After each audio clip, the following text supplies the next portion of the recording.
Andrew McCART, IFL TV, proudly sponsored by Everlast.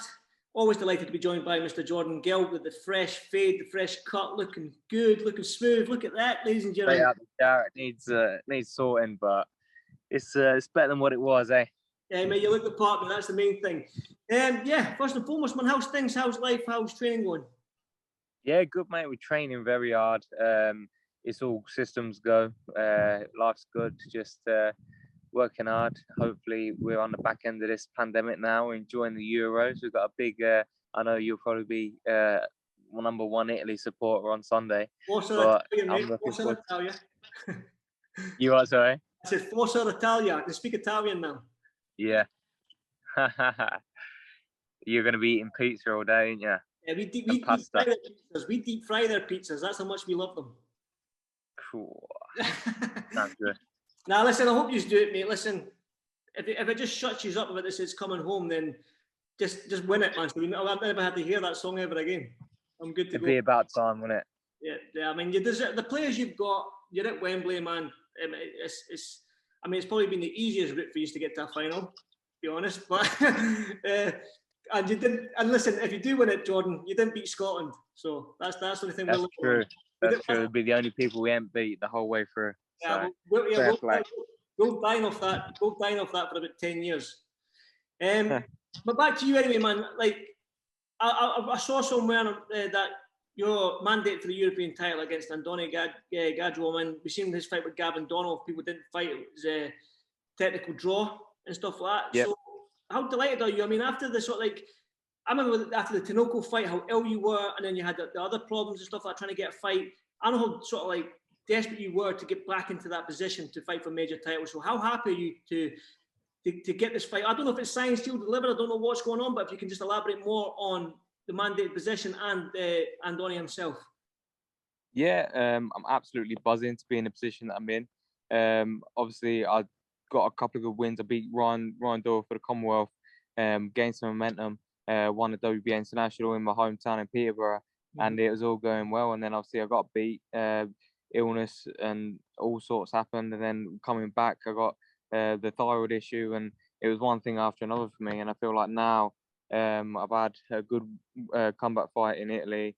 I had a good win against Reece Blotti, and then I beat Juarez, who, he's better than the guy that beat me, because we couldn't get that fight with Tinoco, and we got the Juarez fight, and he's a better version of him, and I beat him in good fashion. And so really I'm happy that I've got back in that position, and I feel like I deserve this mandatory spot with the EBU. So I was delighted that I got mandated by the EBU for the title, and it was a nice surprise. So I saw his fight with Gavin McDonnell. He's a good fighter. He's strong. He's aggressive.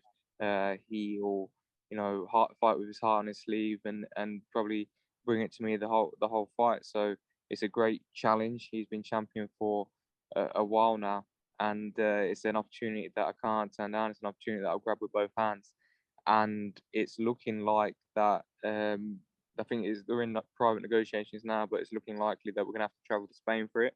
So it's another element. It's another experience for me, and looking like early to mid-September. I mean, a lot of people would probably thought that Jordan Gill would be on the fight camp show. So when you weren't on it, people probably, some folk probably wondering why not. But obviously, you mentioned there the opportunity to fight for the EBU title against Gajo in Spain. I mean, what an opportunity it is. You'll be in the Lions Den. We've seen some British fighters go over to Spain and get losses and stuff like that. So this isn't an easy task for you, is it? No, it's not an easy task at all. He's a solid fighter. Like I said, he's been champion a long time now. He's number 6 for the IBF. So, he's got a great ranking. He's ranked in a few of the governing bodies. So, he's a solid fighter. His last loss was to Lee Selby, who at the time was reigning featherweight world champion. So, it's not a fight that I'm taking lightly at all. It's going to be probably my hardest fight to date, and I'm preparing diligently. So we're going to grab this opportunity with both hands. For me, it's exciting, the fact that we're going to Spain. It's extra kudos when you go to the champion's backyard and you beat him. But like you say, we need to be on it, and we need to be.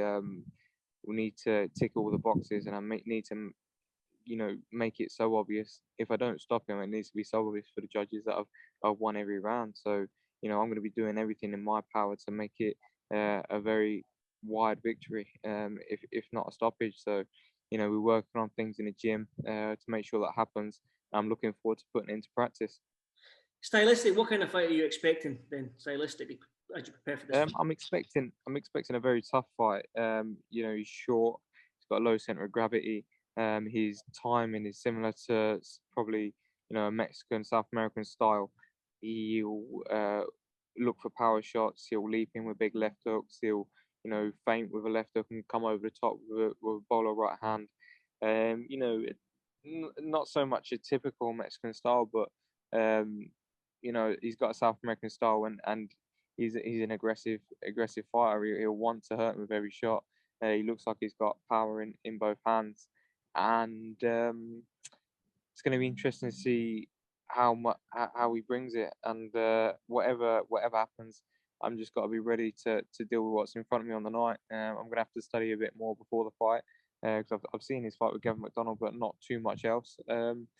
So it is what it is. It's a fight, and it's a big title, European title. You know, it's a title that everybody wants to win. I think if you win a European title, I think there's something to be learned at every stage. You know, I've had some good domestic fights. I've beat Ryan Dorr, beat Reece Bellotti, I beat Jason Cullingham, who's actually European champion at the weight below now. So I've had good domestic fights. I've won a Commonwealth title. I've had good international fights. I've won a WBA international twice. And this is the next step up, the European title. And I think if I win in good fashion, it proves that I belong at that next step above at world level. So I'm not taking it lightly, and I'll grab this opportunity with both hands and make sure I look good. I'm glad you mentioned that next step to world level, because it is sort of the old traditional route was that Commonwealth, British, European, world. Now, you mentioned there that he's number 6 in the IBF as well, so you will probably take his ranking in the IBF. So, I mean, Jazza Dickens fighting Kid Galahad for the IBF title in your division. You take his ranking. I mean, it could be a possibility that it could be you win this title, EBU. We've seen crazy things happen in boxing before. You win this fight, next fight, you could fight the winner of Jazza and Kid Galahad for a voluntary slot. Do you know what I mean? So yeah, we've seen things happen. So are you fully focused on the EBU title? Are you got one eye on that sort of world title? It might not be the IBF, but do you have one eye on that, sort of how close you are to fighting for a world title? I don't have one eye on it, and I know I'm close because you know, I'm number 4 with the WBA. I'm number 11 with the IBF, and obviously my ranking is going to improve after this fight. After I beat ANDONI GAGO, so you know, it'd be silly of me not to think of the possibilities, but at the same time, I am fully focused on Gago for this European title, because this is everything. If you lose one fight, then it all goes away. I've learned that the hard way. You know, I'm 26-1 now. Obviously, I had a lot of meaningless fights coming through, but I've beat some good solid opponents in the last few fights, and I think this Gago fight will prove a lot to me, to everyone else, that I belong at that level. And yeah, there's great fights being made, and I'll grab every opportunity with both hands. You know, you don't turn down world title fights, and when they're all British affairs, it's even more tasty. So, you know, let's take one step at a time. Let's get this fight done, and then we'll see what position we're in. It might be the case where we get a voluntary or EBU defense, and then we push on for a world title next year. I might get a final eliminator call up. You know, boxing is a funny game, and anything can happen, and always the unexpected happens. So I have to focus on the fight ahead and the fight in hand, and then we'll see what happens after that.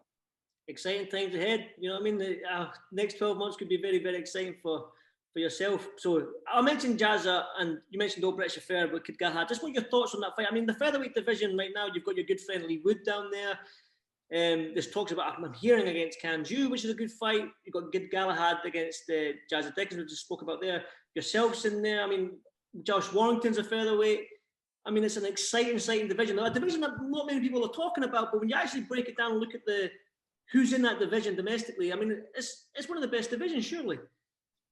Yeah, 100%. It's the best division, especially domestically. But domestically on the world scenes, there's a lot of fighters domestically that are above British level. So yeah, I think even on the world scene, it's probably one of the hottest divisions out there. So yeah, it's very exciting. And not only that, we got the zone coming in now, looking to make the biggest fights possible. So I'm sure these fights will get made. So the zone, we got the competition now. Sky Sports are probably going to stay in boxing. You got Frank Warren doing his thing, Top Rank and PBC over in America. So it's very exciting times for all featherweights, for everyone in every division, and these fights are going to get made, and it's going to be interesting to see how it all pans out because you know, there's some great fighters and there's some terrific fights that are going to get made. Talking about Galahad and Dickens, since you are a UK fighter, you've got two UK guys, you've probably sparred both of them. I'm pretty sure you've asked for the Jazza fight before as well. So what's your thoughts on that fight? Who wins for you? Can you pick Yeah, one? I've never sparred Jazza. I've sparred Galahad, obviously, rounds and rounds, but quite a few years ago now. I think it's a good fight. The first fight was absolutely fantastic. Sorry, someone's trying to ring me. Yeah, so the first fight was amazing. And I think I actually boxed on the undercard of that. And for a small, it was at the Magna Centre in Rotherham. And for such a small show, the atmosphere was unbelievable, and it was a great fight. I think I had Jazza ahead at the time of the stoppage. Barry just had a bit too much in the gas tank, but I know obviously they're both older now. They're both probably, I know that it's a weight above what they fought at then, but I think they're probably both tight at this weight now. So it's going to come down to all the fine details. I think it's a very close fight. Barry is very dominant in the ring in his last performance as well. He looked very strong. He's very physical. I think his sort of skills and physical attributes are underrated. And Jazza has got great momentum. He's got a good boxing brain. He's got a awkward southpaw style. He can do a bit of everything, and you know I like his style. So it's going to be interesting to see that fight. If I had to pick a winner, I'd probably side with Galahad, just on his experience at world level and probably strength down the line. But you know, it's one of them fights where I wouldn't be surprised either way. So, you know, I'm excited to watch it. Even as a fan, I think every fan is buzzing about that fight, and I'm looking forward to seeing it. I want to go on to a good friend of yours, Lee Wood. I mean, British Commonwealth champion in your division, but I don't know where I saw this, but the Kanju fight, I don't know if Eddie's mentioned it or something along the lines. I don't know who's mentioned it to me, but it looks, he put on his Instagram, fight announcement soon. Can it be you're close to him? Have you got anything you can tell me? I can't leak any information, but for me, I think all the Chinese have leaked a bit of information. I think it's looking likely it's going to happen. I can't say it's definitely on, but it's looking likely that it's going to happen on probably one of them fight camp shows. So yeah, it's a great fight. It's a very winnable fight, I think. I think if you was going to pick any of the world champions to fight, you'd pick Kanzu, and I think stylistically it's a great fight for Lee. You know, I'd have loved the Kanzu fight myself, but Lee has got to grab that opportunity with both hands. You know, I was saying to him when when it was first talked about, I looked at him and I said to him, how many years are we doing this? You know, going to the gym every morning, grafting our ass off, you know, being hungry and tired and everything like this. And I said, how many times has someone rang and said, oh, do you want to fight for a world title? It's not happened, is it? So, you know, go and get it, go and do it. And I think he will. I've got full belief in him. And I think I'm really excited to see that fight because Lee looked good in his last fight, but I think he's going to look better in this fight now because he's had more time with Ben Davison. You know, Ben Davison's a proper coach. He'll work out every minute detail. I know they've got a good team up there. They've got Barry Smith, they've got Lee Wiley. Obviously Ben Davison. They're all top draw, and I think that's only going to add to Lee's game. 32-year-old now. He's not had a world title shot before, but he's won British and Commonwealth. He's won the WBO European, and this now is his shot at the world title, and I think he can win this fight. It's a winnable fight. I remember the actual fight when you fought Tinoco, when he headlined that show in Nottingham. I can remember doing an interview with Lee, and he actually called out Kanju then. So what was that? Maybe 3 years ago, 2.5 years ago, 3 years ago, and he's finally getting a shot. I mean, being patient, patience is a virtue, and the man's been patient, so it's good for him. Yeah, I think he's earned this shot as well because, you know, even though he lost in the semis of the Golden Contract. But you know, he lost to Jazza Dickens, who's getting his own world title shot. You know, he's come straight back into a British title fight, won it in fantastic fashion, and yeah, I think you know he's fully deserved. He's he lost 2 fights out of 20-odd fights, or yes, it's time. I think sometimes time is everything, and everything happens for a reason. So for me, it's the right time for him, and I'm absolutely buzzing for him. So I'll be there cheering and supporting, like he will be at my fights. Definitely, it's good to see that you're good friends, and even though you're in the division, you're both different coaches and that. So, like, I know you probably won't fight each other. I don't know if you ever spoke about, like, if it was a world title fight, one of you had a world title, would you face each other? Like, is it one of them? Is it like an unwritten rule between you two? Bro, I can't. We never had even that we never had the conversation. But I think years ago we said we'll have a scrap if I've got a title and you've got a title and we can unify. Let's just say, oh yeah, we're both mates. Let's make a few million quid and it'll be all right. But no, we've not had that conversation, to be honest. So it's never going to happen. I think there's plenty of routes for us both. We've both got the same manager. He's got his shot now, and I think he'll win it. And I think I'll probably get my shot separately. So it's all going to be interesting to see how it all pans out. But like I said, I've got to focus on my EBU shot, because you know if you lose that, then everything goes away. And there's no foregone conclusions. It's a very tough fight, and I'm fully focused. Well, let's talk about that fight. One final word from you then. I mean, Andoni, I was calling him Gaggio. Is it Gago? Andoni Gago. I'm not sure. I'll say Gago, because you said Gago, I'll say Gago. Andoni Gago, one final word from you. You're out in Spain, EBU champion. How do you win this fight? What can fans expect from you? I think just more smart boxing. I've got to be smart. I've got to not be negative. I've got to go and rip that title off of him, but I've got to do it in a smart fashion. I've got to be attacking, but at the same time use my counters correctly. I've got to be an attacking counter puncher. I've got to stick it on him, and really, you know, in my eyes, I'd like to stop him out in Spain. Well, listen, good luck to you. Hopefully the fight's announced soon, so people can get their tickets and their flights booked if they can get over there. But John, like I say, it's always a pleasure to speak to you, my man. You've always got a smile on your face, which is good to see. Good luck in September when the fight comes. Hope training camp's easy for you, not too hard. But again, thank you so much for doing Skyfall TV. It's always hard, but thank you anyway. Have a good one, mate. Good to see you. See you, mate. Cheers. Bye, mate. Bye.